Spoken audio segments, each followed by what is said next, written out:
Hi, hello, good morning. Story time. Okay, so once when I was little, right? Because everything happens when we're young. Which one do I want to give you guys first?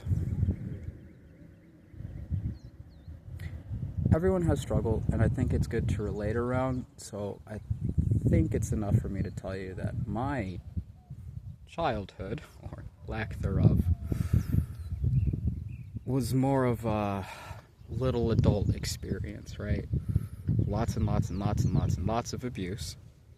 Tons. Mental, physical, whatever. We survived. So, it's okay to talk about. Like everyone, well, that's not fair. Like most people with the stepdad, right? He was pretty brutal, you know. And in some weird way, maybe it was like the future, like, breeding of a lion, you know, because like when we're cubs, right, if your dad leaves or if he gets chased out of his pride, wouldn't you know, the next lion that comes in tries to eat all the kids. Now I, being all of what, like 2'4" at the time, okay, was very difficult to eat. No joke. I made it really clear really early. I am not the strongest. In fact, the weakest one in the house. But my strength doesn't come from being physically strong. My strength came from God up high. And so we survived. We survived torment after torment, watching my mom get crushed, build herself, and crushed again, only to mentally break and convince herself that this was the best that life could be. So I grew to be the protector, right? But I said story time, and I should give you guys a story. So, hear this. Once, I think I was like maybe 6, 7, and this is a story I tell a lot of people, so like if I get in trouble for it, well, my stepdad was like really laying into my mom. I think, according to her and, you know, perhaps medical diagnosis, because we went to the hospital the next day, he had broken something like 5 to 10 ribs, hit her face a little bit, you know, because he was smart, right? You don't always want to leave marks in places that it's easy to show off. So he was in the closet, just letting her have it, and I don't know if y'all have ever really heard thumps and screams of abuse before, but it was more than my little mind could handle. So I did what no one would do in that situation and ran into the kitchen, grabbed a steak knife, and used all of my expert level sneak skills. Not joking, like I actually got pretty close to this dude. Got up behind him, knife up in the air, because like, this guy's gonna die today. And my mom kind of ruined it at the last second. Not saying it's her fault, but she looked up at me, and all of the self-preservation, right, that was in that piece of shit's mind kicked in. And he turned and saw me. Alright, now, bear with me, because from that moment, things got a little shaky. Like, I'm obviously fine. He knew better than to, like really hit me, right? So I think he just, like, lifted me up, somehow got the knife. Maybe later. Listen, I was not a little monster, but willing to do a lot more than I gave myself credit for at the time. So I was trying to kill that man. But anyway, so he lifts me up. We somehow make it to the kitchen, Mom puts herself in between us. You know, she summons all of... Listen, ladies, I'm real about this one. When y'all feel like you can't, just remember, when someone's in danger, women, you're the strongest thing on this planet. I promise you, okay?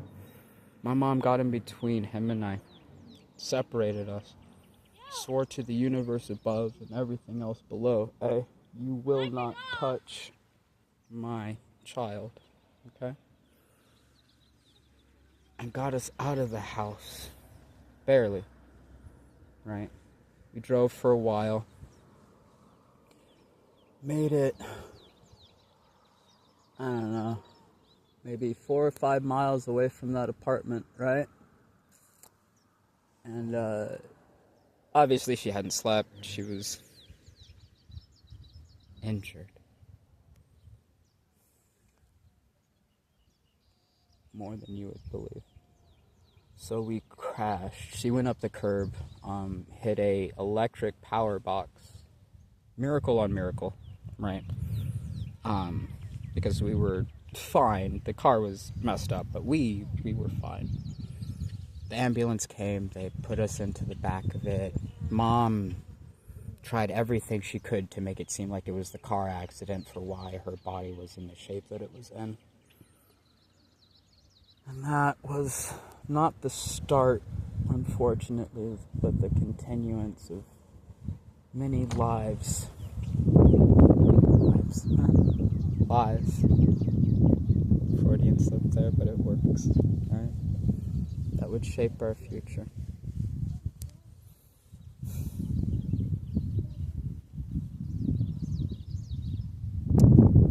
But oh yeah, I survived that. We would be associated with this man for years and years after that. Unfortunately,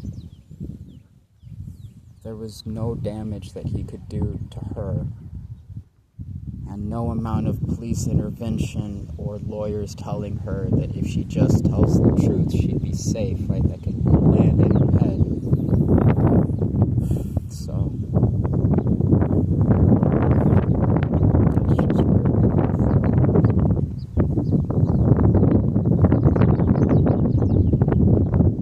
sorry for such a rough start to this story, but this is an I survived moment, so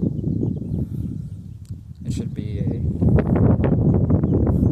you believe it's a tale, that's fine with me, but it should be a tale, yes, that has some darkness, true trials, right, owing to the idea that he survived. But I say all that to say this, guys. I wasn't and am not a superhero. I think I was more terrified every step of that moment than I've ever been in my life.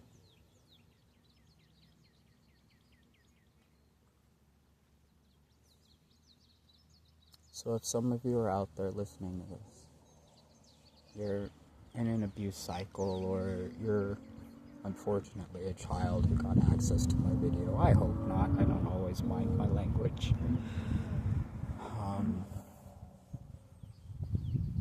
It truly does end when you decide it to, okay?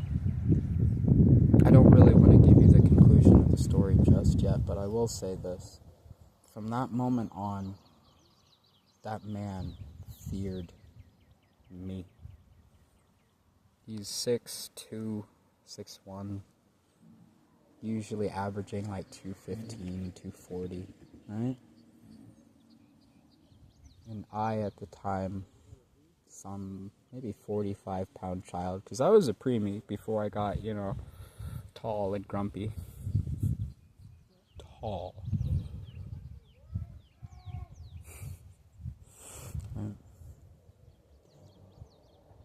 But I put into him not just the fear of God, but the fear of the universe. This child who was maybe up to his waist but shorter, right? Did not try. I was going to remove him from the census. And his only saving grace in that moment was my mom. That sat with him. Probably for the rest of his life. Like, when I say abuse, I'm being generous, right? Like, he really didn't hit me too much. Again, because, like, two things are super clear. One, if he presses me, I'm gonna find him. And if I can't find him while I'm looking at him in the eyeballs, I'll kill him while he's sleeping. But two, that anything that he did to me would be passed on to the world, because I wasn't playing that shit. I lived ready to put that man in jail because I actually understood what a lot of people don't. This isn't the movies, guys. Okay, they don't get out of jail and then come find you and kill you. That's not how it works. They go to jail, they get raped for a while, they realize, I don't want to be here. They might live with a heart of malice, right? But they don't come looking for you again, because that's just right back to jail, man. Promise. So again, I say, if you're out there and you're going through your own abuse cycle, call the fucking police and be honest. Okay? Show off the scars, show off the bruises. Go to the doctor. Get that MRI, get that X-ray. Okay? Because I promise you, the police aren't our enemies. They want to help. They want to stop the real bad guys more than they want to bother the people speeding. Okay? Police were my heroes for basically all of my life. I've had some run-ins, yeah, obviously, man. Right? I've had some moments where my skin color might have affected how I was treated. But nothing ever broke me of the assurance that all of you who wear that badge, when I need you, you're there. And as long as I'm honest, you're going to protect us. So, for now, maybe the fourth time.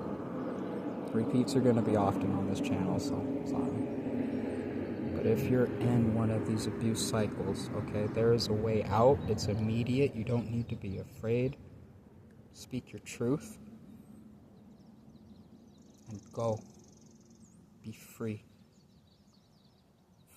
And that's Jericho. He'll be in a lot of these too, because that's like the bestest boy. We're looking for like some friends for him, so reach out. Alright, now I'm not always going to be excellent on closing off these videos, and I hope that you took something from this message. Alright? I survived, you can too. I love you guys. Be safe out there. Ask me. If you don't know the easiest way to get out of a situation, ask me. If I can't do anything else, I'll give you hope, okay?